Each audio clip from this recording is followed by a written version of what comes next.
ಎಲ್ರಿಗೂ ನಮಸ್ಕಾರ. ನೀವು ನೋಡ್ತಾ ಇದ್ದೀರಾ ಸುದ್ದಿ ಸಮಯ ನ್ಯೂಸ್ ಚಾನಲ್. ಇದು ಡೆನ್ ನೆಟ್ವರ್ಕ್. ನಾನು ಮಹರುದ್ದ ಡಾಕುಳಿಗಿ. ಮತ್ತೆ ಒಂದಿಷ್ಟು ಹೊಸ ಹೊಸ ಸುದ್ದಿಗಳನ್ನು ತೆಗೆದುಕೊಂಡು ನಾವು ನಿಮ್ಮ ಮುಂದೆ ಬರ್ತಾ ಇದ್ದೀವಿ. ಈ ದಿನದ ಪ್ರಮುಖ ಹೆಡ್ಲೈನ್ಸ್ಗಳನ್ನು ನೋಡ್ಕೊಂಡು ಬರೋಣ.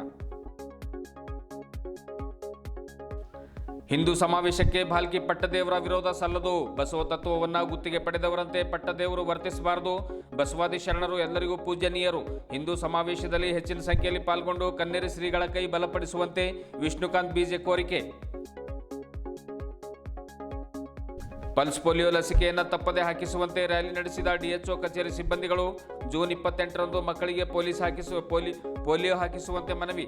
2,13,213 ಮಕ್ಕಳಿಗೆ ಪೋಲಿಯೋ ಹಾಕಿಸುವ ಗುರಿ ಹೊಂದಲಾಗಿದೆ. ಡಾಕ್ಟರ್ ಶಿವಶಂಕರ್. ದೇಶದಾದ್ಯಂತ ನೀಟ್ ಅಕ್ರಮ ಕುರಿತಾಗಿ ವಿದ್ಯಾರ್ಥಿಗಳ ಪ್ರತಿಧ್ವನಿ ಅಭಿಯಾನಕ್ಕೆ ಚಾಲನೆ ನೀಡಲಾಗ್ತಾ ಇದೆ. ಶಿಕ್ಷಣ ಸಚಿವರ ರಾಜೀನಾಮೆಗೆ ಆಗ್ರಹ. ಪ್ರಶ್ನೆ ಪತ್ರಿಕೆ ಸೋರಿಕೆ ಮಾಫಿಯಾ ತನಿಖೆ ಮತ್ತು ಪರೀಕ್ಷಾ ವ್ಯವಸ್ಥೆಯ ಸುಧಾರಣೆಗೆ ಬಸವರಾಜ ಅಬ್ಶೆಟ್ಟಿ ಒತ್ತಾಯ. ಇಂದಿನ ಒಂದಿಷ್ಟು ವಾರ್ತೆಗಳ ವಿವರಗಳನ್ನು ನೋಡ್ಕೊಂಡು ಬರೋಣ. ಇಡೀ ರಾಜ್ಯದಲ್ಲಿ ಬಸವ ತತ್ವವನ್ನು ಗುತ್ತಿಗೆ ಪಡೆದವರಂತೆ ಭಾಲ್ಕಿಯ ಬಸವಲಿಂಗ ಪಟ್ಟದೇವರು ವರ್ತಿಸ್ತಾ ಇದ್ದಾರೆ. ಸರ್ವ ಜನಾಂಗದ ಶಾಂತಿಯ ತೋಟವಾದ ಬಸವ ಕಲ್ಯಾಣದಲ್ಲಿ ಹಿಂದೂ ಸಮಾವೇಶ ಮಾಡ್ತಾ ಇದ್ರೆ ಭಾಲ್ಕಿ ಶ್ರೀಗಳಿಗೆ ಏಕೆ ನೋವಾಗ್ತಾ ಇದೆ? ದೊಡ್ಡ ಪೀಠದಲ್ಲಿ ಕುಳಿತು ಇದೆಂಥ ವರ್ತನೆ ನಿಮ್ಮದು?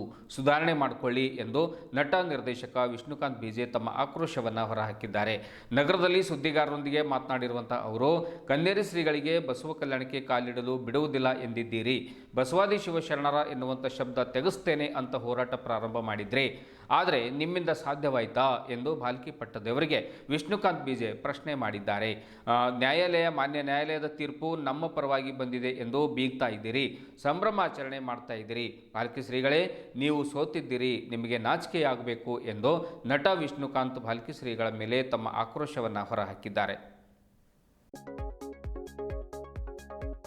ಸರ್ವ ಜನಾಂಗದ ಶಾಂತಿಯ ತೋಟ ಎನಿಸಿಕೊಂಡಿರುವ ಬಸವಣ್ಣನವರದ ಒಂದು ಕಲ್ಯಾಣ ನೆಲದಲ್ಲಿ ಎಲ್ಲ ಜಾತಿ ಜನಾಂಗದವರಿಗೂ ಸಮಾವೇಶ ಮಾಡುವ ಹಕ್ಕಿದೆ. ಆದರೆ ಹಿಂದೂ ಸಮಾವೇಶಕ್ಕೆ ನೀವು ಕೆಲವೇ ಜನರನ್ನ ಕಟ್ಟಿಕೊಂಡು ವಿರೋಧ ಮಾಡ್ತಾ ಇದ್ದೀರಲ್ಲ, ನೀವು ತುಂಬಾ ಬುದ್ಧಿವಂತರು ಅಂದ್ಕೊಂಡಿದ್ದೀರಿ. ಆದರೆ ನೀವು ನಿಮ್ಮ ಕ್ಷುಲ್ಲಕ ಬುದ್ಧಿಯನ್ನು ತೋರಿಸ್ಕೊಳ್ತಾ ಇದ್ದೀರಿ. ತನ್ಮೂಲಕ ಚಿಕ್ಕವರಾಗ್ತಾ ಇದ್ದೀರಿ. ಜನ ನಿಮ್ಮ ಬುದ್ಧಿಯನ್ನು ನೋಡಿ ನಗ್ತಾ ಇದ್ದಾರೆ ಎಂದು ತಮ್ಮ ಅಸಮಾಧಾನವನ್ನು ಹೊರಹಾಕಿದರು. ಬೆಂಗಳೂರಿನಲ್ಲಿ ಇದೇ ರೀತಿ ವರ್ತಿಸಿದ ಸ್ವಾಮಿಯೊಬ್ಬರನ್ನ ಜನ ಕಾವಿ ಬಟ್ಟೆ ಬಿಚ್ಚಿ ಪ್ಯಾಂಟ್ ಶರ್ಟ್ ಹಾಕಿ ಕಳಿಸಿದ್ದಾರೆ. ಡಿಸ್ಕೋ ಡ್ಯಾನ್ಸ್ ಮಾಡುವಂತೆ ಮಾಡಿದ್ರು. ಆದರೆ ನೀವು ಇದೇ ರೀತಿ ನಿಮ್ಮ ವರ್ತನೆ ಮುಂದುವರೆಸಿದ್ರೆ ನಿಮಗೂ ಕೂಡ ಒಂದು ದಿನ ಇದೇ ಪರಿಸ್ಥಿತಿ ಬರಬಹುದು ಎನ್ನುವಂಥ ಮಾತನ್ನ ವಿಷ್ಣುಕಾಂತ್ ಬಿಜೆ ಬಹಳ ಖಾರವಾಗಿ ಹೇಳಿದರು. ಭಾಲ್ಕಿ ಶ್ರೀಗಳು ಗುರುಕುಲದ ಹೆಸರಿನಲ್ಲಿ ಮಕ್ಕಳ ಹತ್ತಿರ ಲಕ್ಷ ಡೊನೇಷನ್ ತೆಗೆದುಕೊಳ್ಳುವುದು ಜನರಲ್ಲಿ ಅಸಮಾಧಾನ ಏನೋ ಇದೆ. ಆದರೆ ಅವರು ಶುಲ್ಕ ಕಡಿಮೆ ಮಾಡಬೇಕು. ಜೊತೆಗೆ ತಮ್ಮ ಉತ್ತರಾಧಿಕಾರಿ ಗುರುಬಸವ ಪಟ್ಟದೇವರನ್ನ ಭಾಲ್ಕಿಯ ಮುಂದಿನ ಪೀಠಾಧಿಪತಿ ಎಂದು ಘೋಷಣೆ ಮಾಡಿದಾಗ ಇಡೀ ಭಾಲ್ಕಿ ನಗರವೇ ಅವರಿಗೆ ವಿರೋಧ ಮಾಡಿತ್ತು. ಆದರೆ ಮಾನ್ಯ ಸಚಿವ ಈಶ್ವರ ಖಂಡ್ರೆ ಅವರ ಕೃಪಾ ಕಟಾಕ್ಷದಿಂದ ಪಟ್ಟಾಧಿಕಾರ ಮಾಡಲಾಯಿತು. ಆದ್ದರಿಂದ ನಿಮ್ಮ ಸಣ್ಣ ಬುದ್ಧಿ ಸಮಾಜದಲ್ಲಿ ತೋರಿಸಿಕೊಳ್ಳದೆ ತಪ್ಪುಗಳನ್ನು ತಿದ್ದುಕೊಂಡು ಬಸವಾದಿ ಶರಣರನ್ನ ಗುತ್ತಿಗೆ ಪಡೆದವರಂತೆ ವರ್ತಿಸಬೇಡಿ.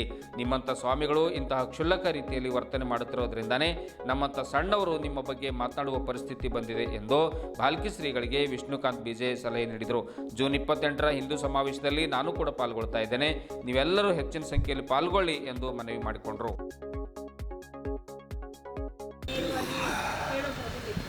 ನಾನು ನೇರವಾಗಿ ನನ್ನ ಅತ್ಯಂತ ಹತ್ತಿರದ ಮಠ, ನಮ್ಮ ಮನೆ ಗುರುಗಳು ಅವರಲ್ಲ, ತಡೋಳ ಮೇಕ ಡೊಣಗಾಪುರಪ್ಪ ಅವರು ನಮ್ಮ ಮನೆ ಗುರುಗಳು. ಆದರೆ ನಾನು ಒಂದು ಮಾನಸಿಕವಾಗಿ ಅತಿ ಹೆಚ್ಚಿಗೆ ನಾನು ಹಚ್ಕೊಂಡಿರೋ ಮಠ ಅಂತಂದಿದ್ರೆ ಭಾಲ್ಕಿ ಮಠ. ಕಾರಣ ಚನ್ನಬಸವ ಪಟ್ಟದೇವರು ಈ ಭಾಗದಲ್ಲಿ ತುಂಬ ಒಳ್ಳೆ ಕೆಲಸ ಮಾಡಿದ್ದಾರೆ. 108 ವರ್ಷಗಳ ಕಾಲ ಬಾಳಿ ಬದುಕಿ ಇಲ್ಲಿನವರಿಗೆ ನಮಗೆ ಕಾಯಕ ಮತ್ತು ವಿದ್ಯೆನ ತುಂಬ ಚೆನ್ನಾಗಿ ಕಲಿಸ್ಕೊಟ್ಟಿದ್ದಾರೆ. ಹಾಗಾಗಿ ಆ ಒಂದು ಪರಂಪರೆ ಇತಿಹಾಸ ಇಟ್ಕೊಂಡ್ಬಿಟ್ಟು ನಾನು ಸಿನಿಮಾ ಕೂಡ ಮಾಡಿದ್ದೀನಿ. ಆದರೆ ಅದಕ್ಕೂ ಅವರು ಎಲ್ಲನೂ ಅಪೋಸ್ ಮಾಡಿದರು. ಬಸವಲಿಂಗ ಪಟ್ಟದೇವರು ಎಂಡಿಗೂ ಒಪ್ಕೊಂಡಿದ್ರು. ಅಕ್ಕಮಹಾದೇವಿ ಚಲನಚಿತ್ರವನ್ನು ಮಾಡಿರುವಾಗ ಓಪನ್ ಆಗಿ ಹೇಳ್ತಾರೆ, ಅದರಲ್ಲಿ ಏನೋ ಅಕ್ಕಮಹಾದೇವರು ವೀರಶೈವ ನೀವು ಬಳಸಿದ್ರಿ ಅಂತ. ವೀರಶೈವ ಅಂದರೆ ಇದೇನು ಕೆಟ್ಟ ಭಾಷೆನ, ಅದನ್ನು ಅನ್ಪಾರ್ಲಿಮೆಂಟ್ರಿ ವರ್ಡ. ನೀವು ಅಟ್ಲೀಸ್ಟ್ ದೊಡ್ಡ ಸ್ವಾಮಿ ಆದವರು ಓದು ಬರೋದ್ರೆ ನಿಮಗೆ ಇರಬೇಕು. ನಿಮಗೆ ವಿದ್ಯೆ ಇಲ್ಲ ಅಂದರೆ ಸುಮ್ಮನೆ ಅದು ಬಾಯಿ ಮುಚ್ಕೊಂಡು ಇರಬೇಕು. ನಾವು ಎಷ್ಟೊಂದು ಕಷ್ಟಪಟ್ಬಿಟ್ಟು ಸಂಶೋಧನೆ ಮಾಡಿಬಿಟ್ಟು ಎಲ್ಲ ಪುಸ್ತಕಗಳು ಮತ್ತೊಂದಿಂದ ಎಲ್ಲ ತಿಳ್ಕೊಂಡು ನಮ್ಮ ತಲೆ ಇರ್ತಕ್ಕಂಥ ಒಂದು ವಿದ್ಯೆದ ಮೇಲೆ ಒಂದು ಸಿನಿಮಾ ಮಾಡಿದರೆ ಆ ಸಿನಿಮಾ ನೋಡಬೇಡ್ರಿ ಅಂತ ಹೇಳ್ಕೊಡೋದು ಏನೇನೋ ಥರ. ಒಂದಲ್ಲ ನಿಮ್ಮದು ಎರಡಲ್ಲ, ಪ್ರತಿಯೊಂದನ್ನು ಹೀಗೇನೆ. ಕಾರಣ ನೀವು ಏನೇ ಮಾಡಿದ್ರೆ ನಾವು ನಿಮ್ಗೆ ಏನು ಮಾಡ್ತೀವಿ, ಗೌರವಿಸ್ತೀವಿ. ಅದು ನೀವೇನು ಮಾಡ್ತೀರಿ ಪ್ರತ್ಯುತ್ತರವಾಗಿ? ನಾನೇ ಒಂದು ದೊಡ್ಡದು ರಾಜ್ಯ ಮಟ್ಟದಲ್ಲಿ ಬಸವ ತತ್ವದ ಲೀಸ್ ಹಾಕ್ಸ್ಕೊಂಡಿದ್ದೀನಿ ಅಂತ.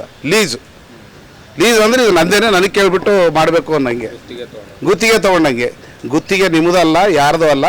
ಮೇಲೆ ಮಹಾರಾಜ ಇದ್ರು ಒಂದೇನೆ, ಕೆಳಗಡೆ ಚಪ್ಪಲಿ ಹೊಲೆನಿದ್ರು ಒಂದೇನೆ. ಬಸವ ತತ್ವ ಅನ್ನೋದನ್ನು ಸಮಾನತೆ ಕಂಡಂಥ ಒಂದು ಇದು ಸಂಪ್ರದಾಯ ಇದೆ. ಬಸವಣ್ಣವ್ರು ಎಲ್ಲರ ಮನದಲ್ಲೂ ಇದ್ದಾರೆ, ಎಲ್ಲರ ಮನದಲ್ಲೂ ಇದ್ದಾರೆ. ಮನದಲ್ಲಿ ಇಲ್ಲದೆ ಇರೋದು ಅವ್ನು ನಾಸ್ತಿಕ ಅಷ್ಟೇ ಅನ್ಬೋದು, ನಾವು ಕೆಟ್ಟವ್ರು ಅನ್ನೋಕ್ಕಾಗಲ್ಲ. ಅವನು ನಾಸ್ತಿಕ ಆಗಿದ್ರೆ ಬಸವಣ್ಣವ್ರ ಮನದಲ್ಲಿ ಕೂತ್ಕೊಂಡಿಲ್ಲ.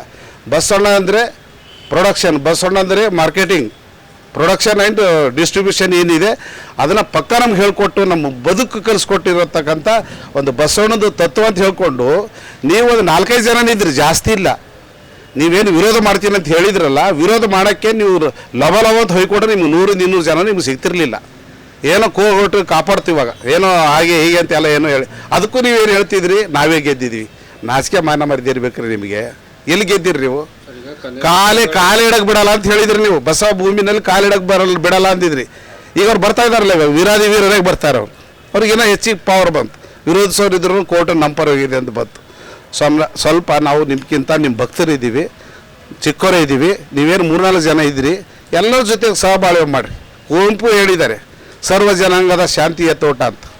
ಎಲ್ಲ ಜನಾಂಗ, ಎಲ್ಲ ಧರ್ಮ ಎಲ್ಲರೂ ಇರಬೇಕಂತ ಹೇಳಿದ್ದಾರೆ. ಸರ್ವ ಜನಾಂಗದ ಶಾಂತಿಯ ತೋಟ ಅಂತ ಹೇಳಿದ ಕುವೆಂಪು, ರಾಷ್ಟ್ರಕವಿ ಕುವೆಂಪು ಇರ್ಬೋದು, GS ರುದ್ರಪ್ಪ ಅವರು ಇರ್ಬೋದು. ಇಂಥವ್ರು ಅನೇಕರು ಹುಟ್ಟಿ ಬಾಳಿ ಬದುಕಿದಂಥ ಒಂದು ಶ್ರೇಷ್ಠ ಶ್ರೀಮಂತ ಸಾಹಿತ್ಯ ಕೊಟ್ಟಿರೋರು, ಶ್ರೇಷ್ಠ ಬದುಕು ಕೊಟ್ಟಿರೋ ಶಿವಶರಣರು. ಅದ್ರ ಮಧ್ಯದಲ್ಲಿ ಭಾಳ ಬದುಕ್ರಿ ಅಂತ ನಾನು ಕೇಳ್ಕೊಳ್ತೀನಿ. ನೀವು ತುಂಬ ಬುದ್ಧಿವಂತರು ಅಂದ್ಕೊಂಡಿದ್ದೀರಿ, ಏನು ಮಾಡಲಿಲ್ಲ. ಕಾರಣ ಅವನೊಬ್ಬ ಹಿಂದೂ ಸ್ವಾಮಿ, ಅದೊಂದು ಕಾವ್ಯ ಹಾಕೊಳ್ತಾರಂತ ಅವ್ರು ಯಾರ್ಯಾರು ಮಾಡಿಲ್ಲ. ಇವಾಗ ಸೀರಿಯಸ್ ಆಗಿ ತಗೊಂಡಿದ್ದಾರೆ. ಹೀಗೆ ಅವ್ನು ಮಾತಾಡ್ತಾ ಇದ್ದಿದ್ರೆ ಅಲ್ಲೊಬ್ಬ ಬೆಂಗಳೂರಿನಲ್ಲಿ ಹೀಗೆ ಆಡ್ತಿದ್ದ ಒಬ್ಬ ಸ್ವಾಮಿ, ಅವ್ನು ಬಟ್ಟೆ ಗಿಟ್ಟೆ ಎಲ್ಲ ಬಿಚ್ಚಿಬಿಟ್ಟು ಪ್ಯಾಂಟು ಟಿ ಶರ್ಟ್ ಹಾಕಿ ಕಳಿಸಿದ್ರು ಒಬ್ಬ ಸ್ವಾಮಿಗೆ. ಅದೇ ಪರಿಸ್ಥಿತಿನ ಇದೇ ಈ ಸ್ವಾಮಿಗೆ ಒಂದು ದಿವಸ ಬಂದೇ ಬರುತ್ತೆ, ಇದೇ ಕಂಟಿನ್ಯೂ ಮಾಡಿದ್ರೆ. ಅದಕ್ಕೆ ನಾನು ವಿಶೇಷವಾಗಿ ನಮ್ಮ ಬಸವ ಕಲ್ಯಾಣದಲ್ಲಿರ್ತಕ್ಕಂಥ ಈ ಮಹಾಸಭೆ, ಬಸವಾದಿ ಶರಣರ ಹಿಂದೂ ಮಹಾಸಭೆ ಏನು ಒಂದು ತುಂಬ ಜಾಗೃತವಾಗಿ ಏನು ಮಾಡ್ತಿದ್ದಾರೆ, ಅದರಲ್ಲಿ ಕಾಯಕದ ಪರಿಕಲ್ಪನೆ ತುಂಬ ಇದೆ.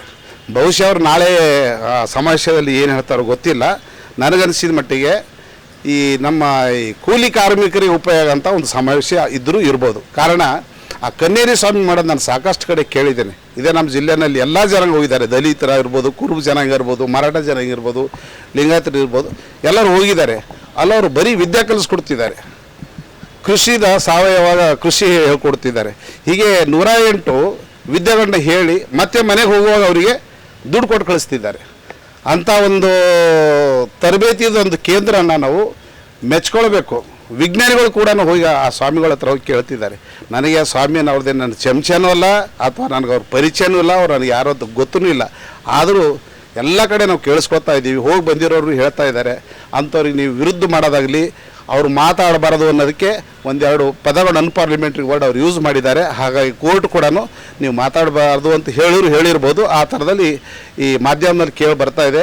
ಅವ್ರು ಮಾತಾಡೋಂಗೆ ಇದ್ದರೆ ಭಾಳ ಒಳ್ಳೆಯದು. ಕಾರಣ ಕೃಷಿದ ಬಗ್ಗೆ, ಸಾವಯವದ ಬಗ್ಗೆ ಮತ್ತೊಂದು ಇನ್ನೊಂದು ಅವರು ತುಂಬ ಚೆನ್ನಾಗಿ ಹೇಳ್ಕೊಡ್ಬೋದು ಎಲ್ರಿಗೂ. ಹಾಗಾಗಿ ಅಂಥವ್ರಿಗೆ ನಮ್ಮ ಜಿಲ್ಲೆಯಲ್ಲಿ ಬಂದರೆ ಭವ್ಯ ಸ್ವಾಗತ ಮಾಡ್ತಾ ಸಮಾವೇಶಕ್ಕೆ ಎಲ್ಲರೂ ಭಾಗಿಯಾಗಬೇಕಂತ ಕೇಳ್ಕೊಳ್ತೀನಿ. ಎಲ್ರಿಗೂ ನಮಸ್ಕಾರ, ಶರಣಾರ್ಥಿ. ಒಟ್ಟು 2,13,213 ಮಕ್ಕಳಿಗೆ ಈ ಬಾರಿ ಪೋಲಿಯೋ ಲಸಿಕೆ ಹಾಕಿಸುವ ಗುರಿ ಹೊಂದಲಾಗಿದೆ. ಆದ್ದರಿಂದ ಜೂನ್ 28ರಂದು ತಪ್ಪದೇ ಮಕ್ಕಳಿಗೆ ಪೋಲಿಯೋ ಲಸಿಕೆ ಹಾಕಿಸಬೇಕೆಂದು DHO ಕಚೇರಿಯ RCS ಅಧಿಕಾರಿಗಳಾಗಿರ್ತಕ್ಕಂಥ ಡಾಕ್ಟರ್ ಶಿವಶಂಕರ್ ತಿಳಿಸಿದರು. ನಗರದ ಜಿಲ್ಲಾ ಆರೋಗ್ಯ ಮತ್ತು ಕುಟುಂಬ ಕಲ್ಯಾಣ ಅಧಿಕಾರಿಗಳ ಕಚೇರಿಯಲ್ಲಿ ಪಲ್ಸ್ ಪೋಲಿಯೋ ಲಸಿಕೆ ಜಾಗೃತಿ ಅಭಿಯಾನಕ್ಕೆ ಚಾಲನೆಯನ್ನು ಕೊಟ್ಟು ಅವರು ಮಾತನಾಡುತ್ತಾರೆ. ಈಗಾಗಲೇ ಪೋಲಿಯೋ ಲಸಿಕೆ ಹಾಕುವ ಸಿಬ್ಬಂದಿಗಳಿಗೆ ತರಬೇತಿ ಕೂಡ ನೀಡಲಾಗಿದೆ. ಒಂದು ವೇಳೆ ರವಿವಾರ ಅಂದರೆ ಜೂನ್ 28ರಂದು ತಾವು ಬೂತ್ಗಳಿಗೆ ಹೋಗಿ ತಮ್ಮ ಮಕ್ಕಳಿಗೆ ಲಸಿಕೆಯನ್ನು ಹಾಕಿಸದೇ ಇದ್ದರೆ ಅಂಥವರ ಒಂದು ಮಕ್ಕಳಿಗೆ ಸೋಮವಾರ, ಮಂಗಳವಾರ ಮತ್ತು ಬುಧವಾರ 3 ದಿವಸಗಳ ಕಾಲ ಮನೆಗೆ ತೆರಳಿ ನಮ್ಮ ಸಿಬ್ಬಂದಿಗಳು ಪೋಲಿಯೋ ಲಸಿಕೆಯನ್ನು ಹಾಕ್ತಾರೆ. ಸಾರ್ವಜನಿಕರು ದಯವಿಟ್ಟು ಸಹಕಾರವನ್ನು ಕೊಡಬೇಕು ಎನ್ನುವಂಥ ಕೋರಿಕೆಯನ್ನು ಅವರು ಮಾಡಿಕೊಂಡಿದ್ದಾರೆ. ಇದೇ ವೇಳೆ DHO ಕಚೇರಿಯ ಸಿಬ್ಬಂದಿ ವರ್ಗದವರು ಜಾಗೃತಿ ರ್ಯಾಲಿಯಲ್ಲಿ ಪಾಲ್ಗೊಂಡು ಪೋಲಿಯೋ ಲಸಿಕೆಯನ್ನು ಆ ಒಂದು ಕುರಿತು ಜನಜಾಗೃತಿಯನ್ನು ಮೂಡಿಸಿದರು. ಎಲ್ಲರಿಗೂ ನಮಸ್ಕಾರ. ಇವತ್ತಿನ ದಿವಸ ನಾವು 28ನೇ ತಾರೀಕಿಗೆ ಪಲ್ಸ್ ಪೋಲಿಯೋ ಕಾರ್ಯಕ್ರಮ ಇದೆ. ಅದಕ್ಕೆ ಉದ್ದೇಶಕ್ಕೆ ಇವತ್ತು ವೆಹಿಕಲ್ ರ್ಯಾಲಿ ಅರೇಂಜ್ ಮಾಡೀವಿ. ಇದು DHO ಆಫೀಸಿಂದ ಚೌಬಾರಕ್ಕೆ ಹೋಗಿ ಮತ್ತು ಆ ಕಡೆ ಗುಂಪಾ ಏರಿಯಾಕ್ಕೆ ಇದು ರ್ಯಾಲಿ ಹೋಗುತ್ತೆ. ನಮ್ಮ ಜಿಲ್ಲೆಯಲ್ಲಿ ಈಗಾಗಲೇ ನಾವು ಮಕ್ಕಳ ನಮ್ಮದೊಂದು ಟಾರ್ಗೆಟು 2,13,213 ಮಕ್ಕಳಿಗೆ ಈ ಪಲ್ಸ್ ಪೋಲಿಯೋ ಕಾರ್ಯಕ್ರಮದಲ್ಲಿ 2 ಹನಿ ಹಾಕ್ತಕ್ಕಂಥದ್ದು ಕಾರ್ಯಕ್ರಮ ಹಮ್ಮಿಕೊಂಡಿದ್ವಿ. 28ನೇ ತಾರೀಕಿಗೆ ಎಲ್ಲ ಬೂತ್ಗಳಲ್ಲಿ ಇದು ವ್ಯಾಕ್ಸಿನೇಷನ್ ಆಗುತ್ತೆ. ಒಟ್ಟು ಜಿಲ್ಲೆಯಲ್ಲಿ 1077 ಬೂತ್ಗಳು ನಾವು ಆರ್ಗನೈಸ್ ಮಾಡೀವಿ. ಇದರಲ್ಲಿ ಟ್ರಾನ್ಸಿಟ್ ಬೂತು ಮತ್ತು ಇದು ಮೊಬೈಲ್ ಟೀಮ್ಸು ಎಲ್ಲ ಸೇರಿಕೊಂಡು 1077 ಬೂತು. ಮತ್ತು ಇದರಲ್ಲಿ ವ್ಯಾಕ್ಸಿನೇಟರ್ಸು 2154 ವ್ಯಾಕ್ಸಿನೇಟರ್ಸನ್ನು ನಾವು ಐಡೆಂಟಿಫೈ ಮಾಡಿದ್ದೀವಿ. ಈಗಾಗಲೇ ಅವರಿಗೆಲ್ಲರಿಗೆ ತರಬೇತಿ ಕೊಟ್ಟಿವಿ. ಮತ್ತು ನಾಳೆ ಒಂದು ದಿವಸ ಬೂತ್ ಆ್ಯಕ್ಟಿವಿಟಿ ಆಗುತ್ತೆ. ಮತ್ತು ಸೋಮವಾರ, ಮಂಗಳವಾರ, ಬುಧವಾರ ಹೌಸ್ ಟು ಹೌಸ್ ಮನೆಗೆ ಯಾರ್ಯಾರ ಮಕ್ಕಳಿಗೆ ಬೂತಿಗೆ ಬಂದು ಹಾಕ್ಕೊಂಡಿಲ್ಲ ಅಂಥ ಮಕ್ಕಳಿಗೆಲ್ಲ ನಾವು ಪಲ್ಸ್ ಪೋಲಿಯೋ 0 to 5 years ಮಕ್ಕಳಿಗೆ ಹನಿ ಹಾಕ್ತಕ್ಕಂಥ ಕಾರ್ಯಕ್ರಮ ಹಮ್ಮಿಕೊಂಡಿದ್ದೀವಿ. ಅದಕ್ಕೆ ಬೀದರ ಜನರು ಎಲ್ಲರೂ ಇದಕ್ಕೆ ಒಂದು ಸಹಕಾರ ಕೊಡಬೇಕು. ತಮ್ಮ ಮಕ್ಕಳಿಗೆ ಏನಂತಂದರೆ ಹತ್ತಿರದ ಸಮೀಪದ ಬೂತಿಗೆ ಕರ್ಕೊಂಡು ಹೋಗ್ಬಿಟ್ಟು ವ್ಯಾಕ್ಸಿನೇಷನ್ ಪೋಲಿಯೋ ಹನಿ ಹಾಕ್ಸ್ತಕ್ಕಂಥದ್ದು ಜವಾಬ್ದಾರಿ ತೊಗೋಬೇಕಂತ ನಾನು ಮನವಿಯಿಂದ ಕೇಳ್ಕೊತೀನಿ. ಧನ್ಯವಾದಗಳು. ಬೀದರ್ ಮಹಾಜನತೆಗೆ ಏನು ಹೇಳಕ್ಕೆ ಇಷ್ಟಪಡ್ತೀನಿ? ಅದೇ ತಮ್ಮ ಹತ್ತಿರದ ಬೂತ್ಗೆ ಹೋಗ್ಬಿಟ್ಟು ತಮ್ಮ ಹುಟ್ಟಿದ ಹಿಡಿದು 5 ವರ್ಷ ಮಕ್ಕಳಿಗೆ ಏನದಂದರೆ ಈ ಪೋಲಿಯೋ ಹನಿ ಹಾಕಬೇಕು. ರೂಟೀನ್ ಇಮ್ಯುನೈಸೇಷನ್ನ ಎಷ್ಟೇ ಸರಿ ಹಾಕಿಸಿದ್ರು ಇದು ಸ್ಪೆಷಲಾಗಿ ಒಂದು ಪೋಲಿಯೋ ಹನಿ ಹಾಕಬೇಕು. ಸೊ ಅದೇ ನಾವು ಈಗಾಗಲೇ ಏನದಂದರೆ ನಮ್ಮ ಭಾರತ ದೇಶ ಪೋಲಿಯೋ ಮುಕ್ತಿದೆ ಮತ್ತು ಇದೇ ರೀತಿ ಕಂಟಿನ್ಯೂ ಆಗಬೇಕನ್ನೋ ಉದ್ದೇಶಕ್ಕೆ ಎಲ್ಲರೂ ಸಹಕಾರ ಕೊಡಬೇಕಂತೇಳಿ ನಾನು ಆರೋಗ್ಯ ಇಲಾಖೆಯಿಂದ ಮನವಿ ಮಾಡ್ಕೊತಾ ಇದ್ದೇನೆ. ನನ್ನ ಹೆಸರು ಡಾಕ್ಟರ್ ಶಿವಶಂಕರ್. ನಾನು RCH ಆಫೀಸರು. ಈ ಒಂದು ಪಲ್ಸ್ ಪೋಲಿಯೋ ಕಾರ್ಯಕ್ರಮಕ್ಕೆ ಜಿಲ್ಲಾ ನೋಡಲ್ ಅಧಿಕಾರಿ. Thank you. ಅದು ನೀಟ್ ಪ್ರಶ್ನೆ ಪತ್ರಿಕೆ ಸೋರಿಕೆ ವಿರುದ್ಧ ಇದೀಗ ಕಾಂಗ್ರೆಸ್ ಧ್ವನಿ ಎತ್ತುತ್ತಾ ಇದೆ. ವಿದ್ಯಾರ್ಥಿಗಳ ಪ್ರತಿಧ್ವನಿ ಅಭಿಯಾನದ ಮೂಲಕ ಶಿಕ್ಷಣ ಸಚಿವರ ರಾಜೀನಾಮೆಗೆ ಆಗ್ರಹಿಸ್ತಾ ಇದೆ. ಈ ಕುರಿತು ಸಮಗ್ರ ತನಿಖೆ ಆಗಬೇಕೆಂದು ಬೀದರ್ ಕಾಂಗ್ರೆಸ್ ಜಿಲ್ಲಾಧ್ಯಕ್ಷ ಬಸವರಾಜ್ ಜಾಬಶೆಟ್ಟಿ ಒತ್ತಾಯ ಮಾಡಿದ್ದಾರೆ. ನಗರದ ಜಿಲ್ಲಾ ಪತ್ರಿಕಾ ಭವನದಲ್ಲಿ ಕರೆದ ಸುದ್ದಿಗೋಷ್ಠಿಯನ್ನು ಉದ್ದೇಶಿಸಿ ಮಾತನಾಡಿರುವಂಥ ಅವರು, ನೀಟ್ ಪರೀಕ್ಷೆ ಇದು ಕೇವಲ ಪರೀಕ್ಷಾ ರದ್ದತಿಯಲ್ಲ, ಇದು ನಂಬಿಕೆಯ ರದ್ದತಿಯಾಗಿದೆ ಎಂದು ಹೇಳಿದರು. ಇದರಿಂದ ಸುಮಾರು 20 ಲಕ್ಷಕ್ಕೂ ಅಧಿಕ ವಿದ್ಯಾರ್ಥಿಗಳು ಮರುಪರೀಕ್ಷೆ ಎದುರಿಸುವಂತಾಗಿದೆ. ಪ್ರಶ್ನೆ ಪತ್ರಿಕೆ ಸೋರಿಕೆಯ ಒಂದು ಮಾಫಿಯಾನೇ ಇದೆ. ಇದನ್ನು ತಡೆಗಟ್ಟುವ ಅವಶ್ಯಕತೆ ಇದೆ ಎಂದ ಜಾಬಶೆಟ್ಟಿ ಅವರು, ಗುಜರಾತ್ ಸರ್ಕಾರ 11 ವರ್ಷಗಳಲ್ಲಿ 11 ಪ್ರಶ್ನೆ ಪತ್ರಿಕೆ ಸೋರಿಕೆ ಕಂಡಿದೆ ಎಂಬುದನ್ನು ಒಪ್ಪಿಕೊಂಡಿದೆ. ಹೀಗಾಗಿ ಕೇಂದ್ರ ಶಿಕ್ಷಣ ಸಚಿವರ ರಾಜೀನಾಮೆ ಆಗಬೇಕೆಂದು ಸುದ್ದಿಗೋಷ್ಠಿ ಮೂಲಕ ಜಾಬಶೆಟ್ಟಿ ಅವರು ಆಗ್ರಹ ಮಾಡಿದ್ದಾರೆ. ಇಡೀ ಪರೀಕ್ಷಾ ವ್ಯವಸ್ಥೆ ಸಂಪೂರ್ಣವಾಗಿ ಸುಧಾರಣೆಯಾಗಬೇಕು, ಪುನಶ್ಚೇತನಗೊಳಿಸಬೇಕು. ಪ್ರಶ್ನೆ ಪತ್ರಿಕೆ ಸಿದ್ಧಪಡಿಸುವುದು, ಮುದ್ರಣ, ಸಾಗಾಣಿಕೆ, ಪರೀಕ್ಷಾ ಕೇಂದ್ರಗಳು, ಡಿಜಿಟಲ್ ವ್ಯವಸ್ಥೆಗಳು, ವೆಂಡರ್ ಒಪ್ಪಂದಗಳನ್ನು ಕಡ್ಡಾಯವಾಗಿ ಅಡಿಟ್ ಮಾಡಿ ಸುರಕ್ಷಿತಗೊಳಿಸಬೇಕು. ಸ್ಥಿರ ವೇಳಾಪಟ್ಟಿಯನ್ನು ಜಾರಿಗೆ ತರಬೇಕು. ಪರೀಕ್ಷೆ ದಿನಾಂಕ, ಫಲಿತಾಂಶದ ದಿನಾಂಕ, ಕೆಲಸಕ್ಕೆ ಸೇರುವ ಸಮಯದ ಮಿತಿಯನ್ನು ಮುಂಚಿತವಾಗಿಯೇ ಘೋಷಣೆ ಮಾಡಬೇಕು. ಅದನ್ನು ಕಟ್ಟುನಿಟ್ಟಾಗಿ ಪಾಲಿಸಬೇಕೆಂದು ಜಿಲ್ಲಾ ಕಾಂಗ್ರೆಸ್ ಅಧ್ಯಕ್ಷ ಬಸವರಾಜ್ ಜಾಬಶೆಟ್ಟಿ ಸರ್ಕಾರಕ್ಕೆ ಒತ್ತಾಯ ಮಾಡಿದ್ದಾರೆ. 28 ಪ್ರಮುಖ ನಗರಗಳಲ್ಲಿ 40 ದಿನಗಳ ಕಾಲ ಈ ಅಭಿಯಾನ ನಡೆಯಲಿದ್ದು, ಕೋಚಿಂಗ್ ಸೆಂಟರ್ಗಳು, ಹಾಸ್ಟೆಲ್ಗಳು, ಲೈಬ್ರರಿಗಳು, ಬೀದಿಗಳಿಂದ ವಿದ್ಯಾರ್ಥಿಗಳ ಧ್ವನಿಯನ್ನ ರಾಷ್ಟ್ರೀಯ ವೇದಿಕೆಗೆ ಕೊಂಡೊಯ್ಯುವ ಪ್ರಯತ್ನ ಮಾಡ್ತಾ ಇದೆ ಎಂದು ತಿಳಿಸಿದರು. ಇದೇ ವೇಳೆ ಜಿಲ್ಲಾ ಕಾಂಗ್ರೆಸ್ ಮುಖಂಡರು ಸುದ್ದಿಗೋಷ್ಠಿಯಲ್ಲಿ ಉಪಸ್ಥಿತರಿದ್ದರು. ರೈಟರ್ಸ್ 2026 ಜೂನ್ 19ರಂದು ವರದಿ ಮಾಡಿದೆ. ಇದು ಕೇವಲ ಸಾಮಾನ್ಯ ರದ್ದತಿಯಾಗಿರಲಿಲ್ಲ. ವಿದ್ಯಾರ್ಥಿಗಳ ಪಾಲಿಗೆ ಇದು ಅತ್ಯಂತ ಅನಿಶ್ಚಿತತೆ ಮತ್ತು ನಂಬಿಕೆಯ ನಷ್ಟವನ್ನು ತಂದೊಡ್ಡಿದೆ. ಒಬ್ಬ ವಿದ್ಯಾರ್ಥಿ ವರ್ಷಗಟ್ಟಲೆ ಓದುತ್ತಾನೆ. ಒಂದು ಕುಟುಂಬ ತನ್ನೆಲ್ಲವನ್ನು ಖರ್ಚು ಮಾಡುತ್ತದೆ. ಆದರೆ ಒಂದು ಸೋರಿಕೆ ಇಡೀ ವ್ಯವಸ್ಥೆಯ ಮೇಲಿನ ಅವರ ವಿಶ್ವಾಸವನ್ನೇ ನಾಶಪಡಿಸುತ್ತದೆ. ವಿದ್ಯಾರ್ಥಿಗಳ ಕಠಿಣ ಪರಿಶ್ರಮವನ್ನು ರಕ್ಷಿಸುವುದು NTA ಸಂಸ್ಥೆಯ ಜವಾಬ್ದಾರಿಯಾಗಿತ್ತು. ಆದರೆ ಇದಕ್ಕೆ ಬದಲಾಗಿ ವಿದ್ಯಾರ್ಥಿಗಳು ಸೋರಿಕೆಗಳು, ಮರುಪರೀಕ್ಷೆಗಳು, ಗೊಂದಲಗಳು ಮತ್ತು ವದಂತಿಗಳನ್ನು ಎದುರಿಸುವಂತಾಗಿದೆ. ನೀಟ್ UG 2026 ಪ್ರಶ್ನೆ ಪತ್ರಿಕೆ ಸೋರಿಕೆ ಪ್ರಕರಣಕ್ಕೆ ಸಂಬಂಧಿಸಿದಂತೆ ಪ್ರಮುಖ ಆರೋಪಿ ಮತ್ತು ಮೂಲ ವ್ಯಕ್ತಿಯನ್ನು CBI ಬಂಧಿಸಿದೆ ಎಂದು